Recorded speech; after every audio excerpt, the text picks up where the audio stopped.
안녕하세요. 혹시 뭐 데이터나 뉴스 같은 거 보시면서 이게 진짜 원인인가? 아니면 그냥 뭐 우연히 같이 일어난 건가? 하고 좀 헷갈렸던 적 없으신가요? 아, 많죠. 그런 경우. 네. 오늘 저희가 살펴볼 자료들이 바로 그 질문, 진짜 원인과 결과를 구분하는 문제에 대한 건데요. 특히 인과 그래프라는 도구를 좀 집중적으로 다뤄볼까 합니다. 네네.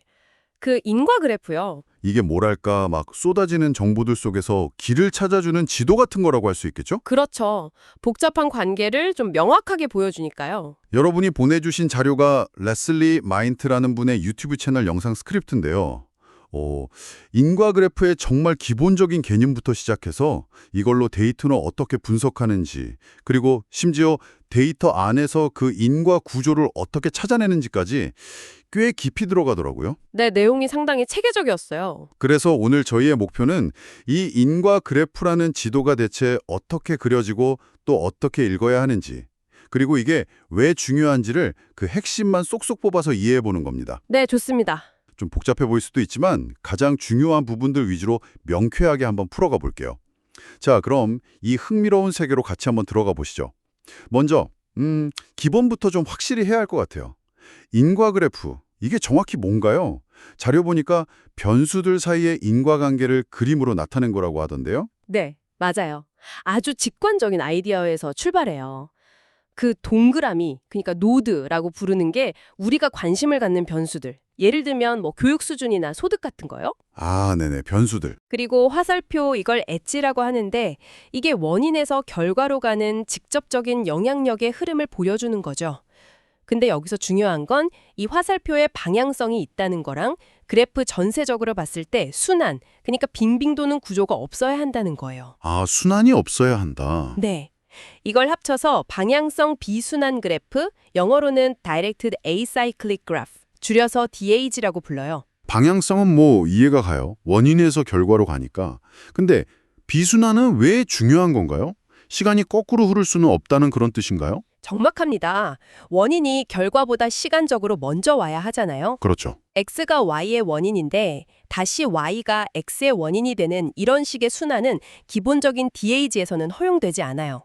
물론 현실에서는 뭐 피드백 루프처럼 보이는 현상도 있긴 하죠. 자료에 나온 기쁨이랑 운동 관계처럼요. 아, 네. 기쁘면 운동하고 운동하면 기뻐지고 하는 거예요. 네. 근데 이것도 시간을 잘게 나누면 해결이 돼요. 오늘의 기쁨이 내일의 운동에 영향을 주고 또 내일의 운동이 모레의 기쁨에 영향을 주는 식으로 쭉 펼쳐놓으면 결국 순환 구조가 없는 DAG로 표현할 수 있거든요. 아하, 시간을 펼치면 되는군요. 그리고 또 하나 아주 중요한 규칙이 있어요. 그래프에 있는 어떤 두 변수 X랑 Y를 딱 봤을 때 만약에 이 둘 모두에게 영향을 주는 공통원인 Z가 있다.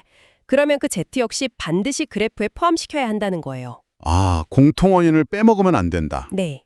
이걸 빠뜨리면 인과관계를 완전히 잘못 해석할 수도 있어요. 이게 제대로 된 인과추론을 위한 아주 기본적인 전제 조건 중 하나인 거죠. 그렇군요. 기본적인 그 관계 용어들도 나오던데요. 부모, 자식, 조상, 자손 뭐 이런 거요. 화살표 방향으로 관계가 딱 정해지는 거군요. 네, 맞아요. X에서 Y로 화살표가 가면 X가 Y의 부모, Y는 X의 자식, 그리고 그 관계를 계속 따라가면 이제 조상과 자손 관계가 되는 거고요. 그런데 이 그래프가 그냥 관계를 보여주는 그림, 그 이상이라고요? 이게 통계 모델 그 자체라는 점이 저는 좀 흥미로웠는데요. 어떻게 그게 가능하죠? 네, 여기가 정말 중요한 포인트예요. 그래프의 각 노드, 그러니까 변수 하나하나를 통계학에서 말하는 확률 변수로 보는 거예요. 확률 변수요? 네, 그리고 X에서 Y로 가는 화살표는 Y의 값이나 확률 분포가 X의 값에 따라서 결정된다는 어떤 함수적인 관계를 의미하는 거죠. 더 정확히 말하면 어떤 변수의 확률 분포는 그래프상에서 그 변수의 직접적인 원인, 즉 부모 노드들의 값에 의해서만 조건부로 결정된다는 거예요. 다른 변수들하고는 상관없이요. 아, 부모한테만 직접 영향을 받는다? 그렇죠. 이게 왜 강력하냐면 모든 변수들이 얽히고 설킨 복잡한 결합 확률 분포라는 게 있거든요. 이걸 아주 간결하게 표현할 수 있게 해줘요. 결합 확률 분포. 어렵네요. 네, 용어는 좀 어려운데 핵심 아이디어는 이거예요.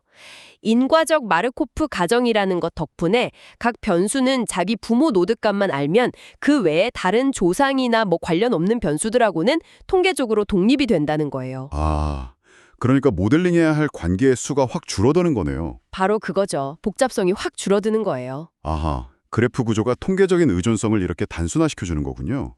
그럼 그래프에서 부모가 없는 변수도 있을 거 아니에요? 그런 건 뭐라고 부르나요? 외생 변수라고 하던데. 네, 좋은 질문이에요. 외생 변수는 그래프 안에서는 그 원인이 설명되지 않는 뭐랄까 시스템 외부에서 그냥 주어진 값으로 간주하는 변수예요. 아, 바깥에서 온 거? 네. 반면에 그래프 안에서 다른 변수로부터 화살표를 받는 변수, 즉 부모가 있는 변수는 내생 변수라고 부르고요. 얘네들은 시스템 내에 다른 변수들에 의해서 값이 결정되는 거죠. 외생, 매생. 알겠습니다. 그리고 이 그래프 구조, 그러니까 뼈대에다가 구체적으로 각 변수가 부모한테 어떻게 의존하는지를 수학적인 함수 형태로 써주면 예를 들어 뭐 y 이꼴 2x 플러스 5차항 이런 선형 회귀식처럼요. 네네. 이렇게 함수까지 명시해주면 비로소 완전한 통계 모델, 이걸 구조방정식 모델 SEM이라고 부르는데요. 이게 완성되는 겁니다. 그래프는 관계의 구조를 보여주고 SEM은 그 관계의 구체적인 형태를 보여주는 거죠. 구조랑 형태. 알겠습니다. 그럼 이제 이 그래프를 이루는 기본적인 구성 요소를 좀 봐야겠네요. 자료 보니까 아무리 복잡한 그래프도 딱 세 가지 기본 구조의 조합이라고 하던데요. 체인, 포크, 콜라이더. 이 세 가지가 어떻게 다르고 왜 중요한 건가요? 네, 이 세 가지가 인과 그래프의 뭐랄까 레고 블록 같은 거라고 생각하시면 돼요. 레고 블록이요? 네, 첫 번째는 체인 구조, 가장 직관적이죠? X, Y, Z 이런 형태예요. X가 Y를 일으키고 Y가 Z를 일으키는 거죠. 네, 줄줄이 이어지는 거네요. 그렇죠? 당연히 X랑 Z는 Y를 통해서 연결되어 있으니까 통계적으로 서로 연관되어 있어요. 그런데 여기서 핵심은 중간에 있는 Y의 값을 딱 고정시켜버리면 통계적으로는 Y에 대해 조건보화한다고 하는데요. 아, Y 값을 고정한다. 네. 그렇게 하면 X랑 Z 사이의 연결고리가 딱 끊어져서 통계적으로 독립이 된다는 겁니다. 자료에 나온 밧줄 흔들기 비유가 재밌잖아요? 아, 네, 봤어요. X쪽 끝을 흔들면 Z 끝도 같이 흔들리지만 중간 Y를 꽉 잡고 있으면 X를 아무리 흔들어도 Z는 안 흔들리는 거죠. 이 체인 구조는 인과관계가 어떻게 전달되는지 그 메커니즘을 보여주는 거예요. 아하, 메커니즘. 알겠습니다. 그럼 두 번째는요? 포크. 네, 포크 구조는 Y쪽 X, Z 이런 형태예요. X가 Y와 Z 둘 모두의 공통 원인인 경우죠. 아, 양쪽으로 영향을 주는 거네요. 맞아요. 이때 Y랑 Z는 직접적인 인과관계는 없어요. 그런데 공통 원인 X 때문에 통계적으로는 연관되어 보이는 거죠. 이게 바로 상관관계는 인과관계를 의미하지 않는다는 말의 가장 흔한 이유예요. 아, 그 유명한 예시. 아이스크림이랑 상어 공격 그거요? 네, 정확해요. 여름에 기온이 오르면 아이스크림 판매량도 늘고 상어 공격 횟수도 늘잖아요. 아이스크림이 상어를 부르는 게 아니라 둘 다 기온이라는 공통원인의 영향을 받는 거죠. 그렇죠. 여기서도 중요한 건 공통원인 X의 값을 고정하면 예를 들어 특정 온도에서만 딱 보면 Y랑 Z는 서로 독립이 된다는 거예요. 이 포크 구조는 인과 효과를 추정할 때 아주 골치 아픈 문제, 바로 교란, 컨파운딩을 발생시키는 주범입니다. 교란. 아, 이게 교란이군요. 그럼 마지막 세 번째는 콜라이더. 이건 이름부터 좀 특이한데요. 네, 콜라이더. 이게 좀 까다롭고 아주 흥미로운 구조인데요. 형태는 X쪽, Z쪽 Y예요. X랑 Y가 둘 다 Z의 원인이 되는 거죠. 화살표가 Z에서 마치 충돌하는 것처럼 보인다고 해서 콜라이더예요. 화살표가 Z로 모이는 거네요. 그렇죠. 근데 여기서 정말 이상한 일이 벌어져요. 만약 X랑 Y 사이에 다른 경로가 없다면 이 둘은 원래 서로 독립적이에요. 예를 들어 음악적 재능 X이랑 과학적 재능 Y는 뭐 일반 인구에서는 별 상관없다고 해보죠. 네, 그럴 수 있죠. 그런데 만약에 이 두 재능 중에 하나라도 뛰어나면 들어갈 수 있는 특별 영재반 Z 학생들만 딱 뽑아서 본다고 가정해 봅시다. 그러니까 Z는 영재반 학생 이렇게 조건 부하를 아는 거죠. 영재반 학생들만 본다. 네, 그러면 이 영재반 안에서는요. 음악적 재능이 없는 학생, X는 no는, 과학적 재능이 있을 확률, Y는 yes가 높아져요. 네, 왜요? 왜냐하면 영재반에 선발되려면 둘 중 하나는 뛰어나야 하잖아요. 음악 재능이 없는 도 뽑혔다는 건 그럼 과학 재능이라도 있겠구나 이렇게 되는 거죠. 원래는 독립이었는데 공통 결과 Z를 조건으로 거니까 없던 연관성이 생겨버리는 거예요. 잠깐만요. 와, 콜라이더는 정말 이상한데요. 원래는 독립이던 두 변수가 공통 결과를 조건으로 딱 거니까 오히려 연관성이 생긴다고요? 이건 분석할 때 엄청난 함정이 될 수도 있겠는데요. 특히 데이터를 특정 그룹만 골라서 수집할 때 이런 일이 딱 벌어지기 쉽겠어요. 정확히 보셨습니다. 콜라이더를 조건부화하는 것은 선택 편향, 셀렉션 바이어스를 일으키는 아주 흔한 메커니즘 중 하나예요. 분석 대상을 어떻게 정하느냐에 따라서 없던 연관성이 생겨서 결과를 왜곡할 수 있다는 거죠. 정말 조심해야 하는 부분입니다. 와, 콜라이더는 진짜 주의해야겠네요. 자, 그럼 이 체인, 포크, 콜라이더 구조들이 막 얽혀서 그래프상에 여러 경로를 만들 텐데요. 이 경로들을 구분하는 것도 중요하다고 들었어요. 인과 경로랑 비인과 경로가 있다고요? 네. 우리가 어떤 처치, 예를 들어 약물 투여 A가 결과, 예를 들어 건강 상태 Y에 미치는 순수한 인과적 효과를 알고 싶다고 한번 해보죠. 네, 약 효과를 알고 싶을 때요. 그렇죠. 이때 인과 경로라는 건 A에서 시작해서 Y로 끝나는 모든 화살표 방향을 그대로 따라가는 경로, 예를 들면 AMY 같은 걸 말해요. 이게 바로 우리가 측정하고 싶은 진짜 효과가 흘러가는 길인 거죠. 아, 진짜 원인과 결과의 길. 네. 반면에 비인과 경로는 A랑 Y를 연결하기는 하는데 순수한 인과 효과가 전달되는 경로는 아닌 다른 모든 경로들을 말해요. 여기에는 아까 본 포크 구조처럼 화살표 방향을 거슬러 올라갔다가 내려오는 경로, A, C, Y가 포함될 수도 있고요. 콜라이더 구조, A, Z, B, Y를 포함할 수도 있어요. 인과적이지 않은 모든 길들. 그렇죠. 근데 문제는 뭐냐면 실제 데이터에서는 A랑 Y 사이에 나타나는 전체적인 연관성, 그러니까 상관관계 같은 거에는요. 이 인과 경로에서 오는 효과랑 비인과 경로에서 오는 효과가 전부 뒤섞여서 나타난다는 거예요. 아, 그러니까 우리가 그냥 관찰하는 상관관계는 진짜 인과 효과뿐만 아니라 교란 효과, 심지어 아까 그 선택 편향 때문에 생긴 가짜 효과까지 다 합쳐진 결과가 거군요. 맞습니다. 뒤죽박죽인 거죠. 그럼 이 뒤섞인 것들 속에서 어떻게 우리가 원하는 그 인과적 연관성만 깨끗하게 분리해낼 수 있을까요? 여기서 디분리라는 개념이 등장하는 것 같던데요. 아주 간단합니다. 우리가 관심 있는 인과 경로는 그대로 열어두고 인과 효과를 왜곡시키는 모든 비인과 경로는 차단하는 거예요. 비인과 경로를 막는다. 어떻게 막나요? 바로 특정 변수들의 집합 Z를 잘 선택해서 그 변수들의 값을 통계적으로 고정시키는, 즉 조건부화하는 방법을 통해서 막는 거죠. 아, 아까 Y값 고정하고 X값 고정했던 것처럼요. 네, 그거랑 같은 원리예요. 어떤 경로가 이 Z에 의해서 차단되는 조건은 앞서 본 체인, 포크, 콜라이더의 성질에서 바로 나와요. 딱 두 가지 규칙만 기억하시면 됩니다. 두 가지 규칙이요? 첫째, 경로장에 있는 어떤 노드 M이 체인 또 M 또이나 포크 또 M 또의 중간에 있어요.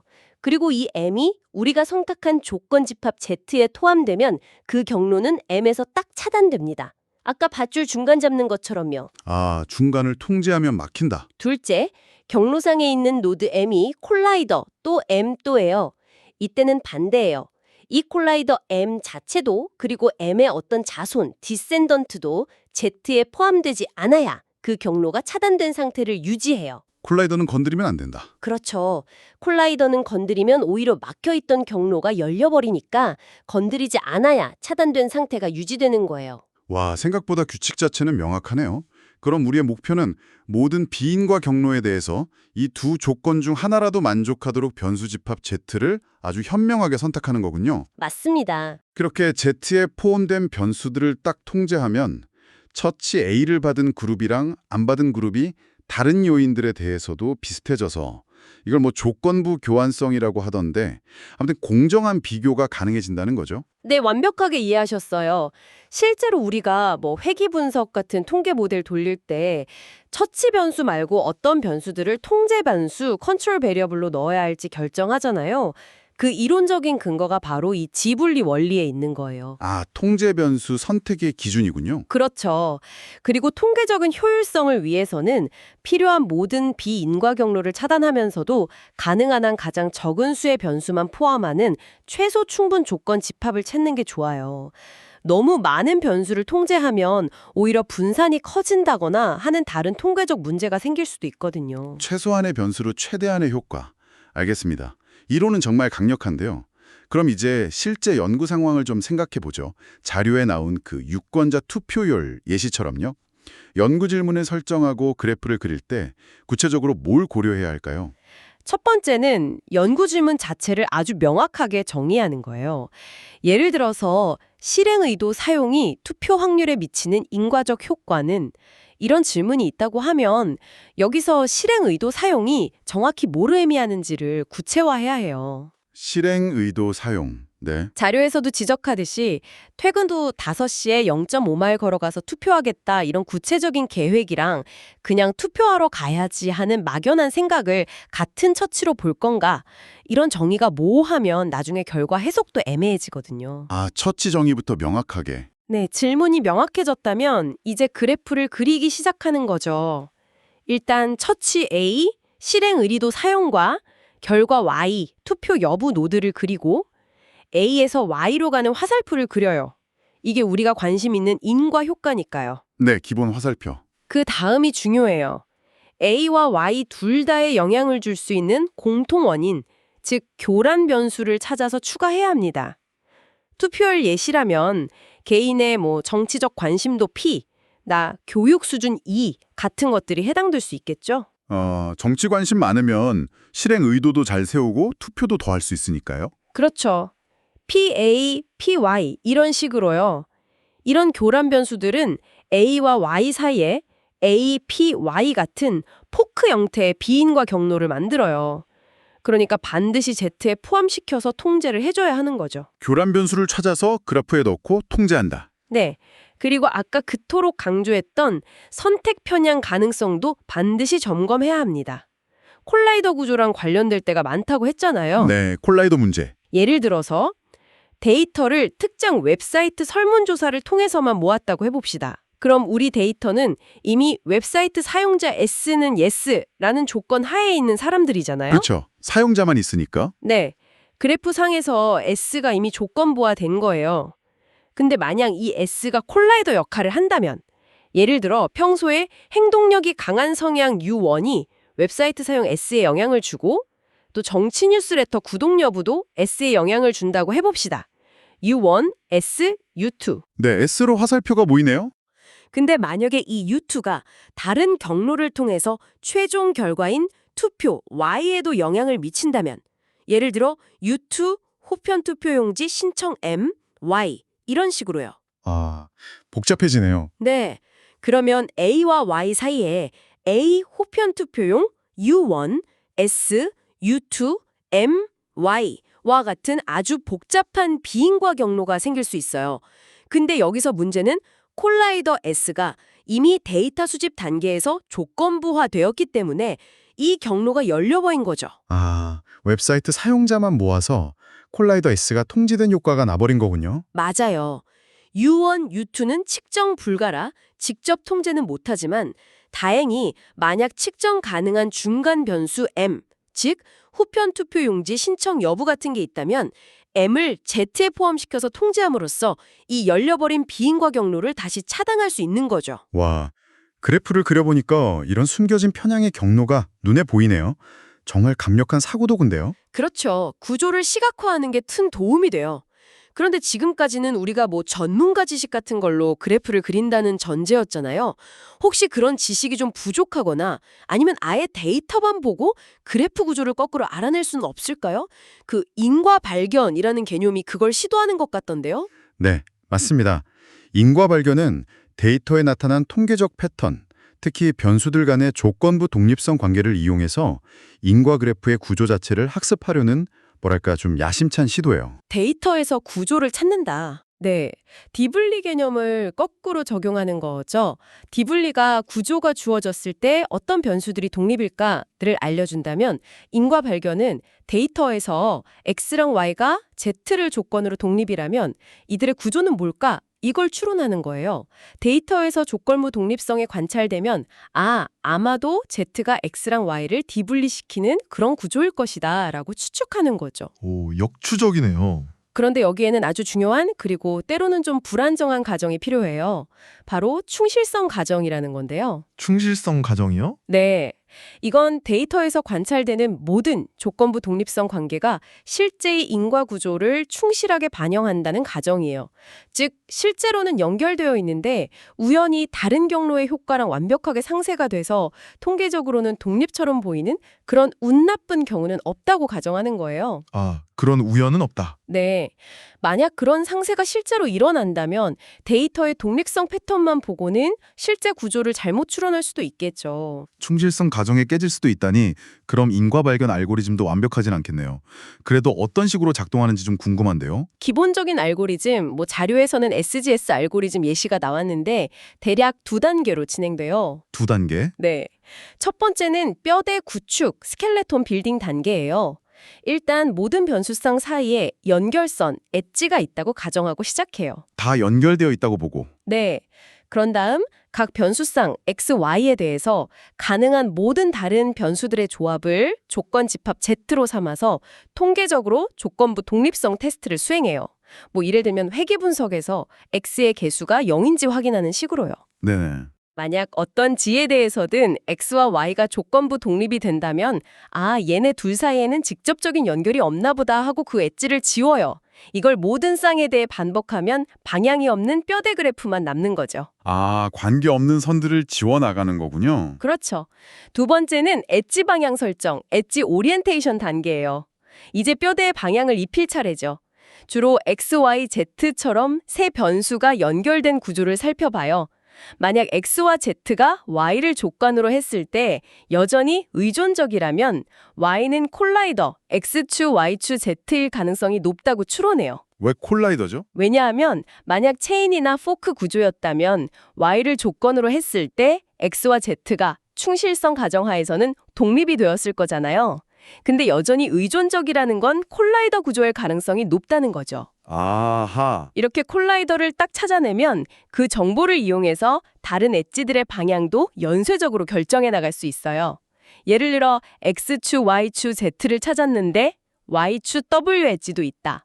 그럼 Y추 W여야만 순환이 생기지 않겠죠. 이런 식으로요. 오, 퍼즐 맞추는 것 같네요. 그런데 아까 그 충실성 문제도 있고 또 데이터만으로는 구분이 안 되는 구조도 있을 것 같은데요. 그럼 최종 결과가 딱 하나의 그래프가 아닐 수도 있겠군요. 정확합니다. 그게 인과 발견의 현실적인 결과인 경우가 많아요. 데이터만으로는 통계적으로 구별할 수 없는 여러 개의 가능한 그래프들의 집합, 이걸 동치 클래스, 이퀴밸런스 클래스라고 부르는데요. 이게 결과로 나오는 거죠. 동치 클래스, 여러 개가 가능하다는 거군요. 네.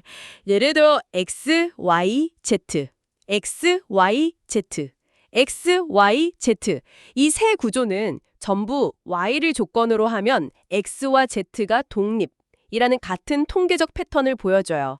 그래서 데이터만으로는 이 셋을 구별할 수가 없어요. 이런 모호성은 패턴이라는 형태로 시각화되기도 하는데 방향이 확실한 엣지는 화살표로 그리고 모호한 엣지는 그냥 선으로 표시해요. 그럼 인과 발견은 완전한 답을 딱 준다기보다는 가능한 인과 구조의 범위를 좀 좁혀주고 우리가 미처 생각 못했던 대안적인 가설을 제시하는 데 더 의미가 있겠네요. 바로 그겁니다. 인과 발견이 만병통치약은 아니지만 우리의 사전 지식, 즉 도메인 지식을 보완하거나 혹은 도전하는 새로운 가설을 만들어내고 특히 연구 결과가 혹시 다른 가능한 인과 구조 하에서도 여전히 강건한지 확인하는 민감도 분석 같은 데 매우 유용하게 쓰일 수 있어요. 요즘에는 전문가 지식을 알고리즘에 통합해서 이런 모호성을 줄이려는 연구도 활발히 진행되고 있고요. 오늘 정말 깊이 파고들었네요. 인과 그래프라는 어떤 렌즈를 통해서 세상을 보는 법을 좀 배운 것 같습니다. 변수 간의 관계를 구조적으로 시각화하고 또 통계 모델로 활용하고 디분리를 통해서 진짜 인과 효과를 분리해내고 또 명확한 질문과 그래프 설계를 거쳐서 심지어 데이터로부터 구조를 배우려는 시도까지. 정말 흥미로웠어요. 네, 핵심은 결국 눈에 보이는 상관관계, 그 너머를 보라는 것이라고 생각해요. 인과그래프는 그 너머에 있는 구조를 생각하고 또 다른 사람들과 소통하게 돕는 아주 강력한 언어이자 프레임워크인 거죠. 구조를 보는 언어. 멋진 표현이네요. 물론 여전히 어떤 변수를 포함할지 또 어떤 관계가 가능할지 이런 걸 판단하는 데는 해당 분야에 대한 깊은 이해, 즉 도메인 지식이 필수적이에요. 그래프가 모든 답을 자동으로 주지는 않으니까요. 맞아요. 결국 도구는 도구일 뿐이고 사용하는 사람의 통찰이 중요하겠죠. 오늘 저희가 함께 살펴본 이 내용들을 바탕으로 이제 여러분의 관심 분야에서 원인과 결과의 관계를 한번 새로운 눈으로 들여다보시는 건 어떨까요? 네, 좋은 제안이네요. 혹시 당연하게 여겼던 관계 속에 숨어있는 교란 변수나 아까 그 까다로운 콜라이더는 없는지, 또 데이터가 들려주는 이야기 그 이면에 혹시 더 깊은 구조적인 진실이 숨어있지는 않은지 한번 탐구해보는 그런 즐거운 계기가 되기를 바랍니다. 다음에 또 흥미로운 자료 분석으로 찾아뵙겠습니다.